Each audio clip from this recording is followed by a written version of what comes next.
The nation's top military leaders back on Capitol Hill today defending their historic $1.5 trillion budget request. This is a $500 billion increase that comes while the war in Iran remains in limbo and has cost at least $29 billion so far. Americans are getting proof in the latest inflation data that their wallets are taking a hit. Rebecca Castor has more from Washington.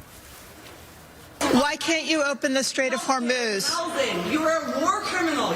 That was just the start of the day for Secretary of War Pete Hegseth, who's testifying in back-to-back hearings about the Pentagon's whopping $1.5 trillion budget request for 2027, a 44% increase from last year. The president's budget request reflects the urgency of the moment, as well as positioning our forces for the current and future fight. Key costs include a $54.6 billion investment in drones, $17.5 billion for the Golden Dome missile defense system, $65 billion for new battleships, and a 7% pay increase for lower enlisted troops.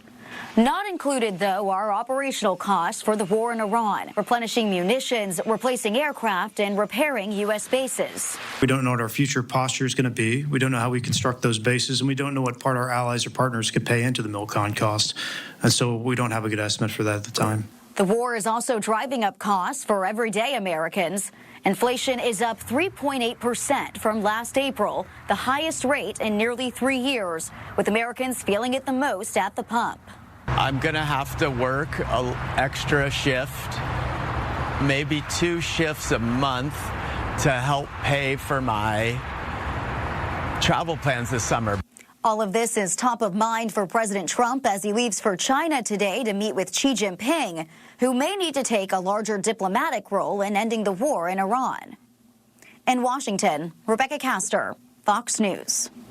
All right, thank you, Rebecca. Let's take a look at gas prices this morning. According to AAA, the national average for a gallon of regular gas is $4.50. That's up 37 cents from a month ago. In our state, the average cost is $5.77, an increase of 38 cents from last month.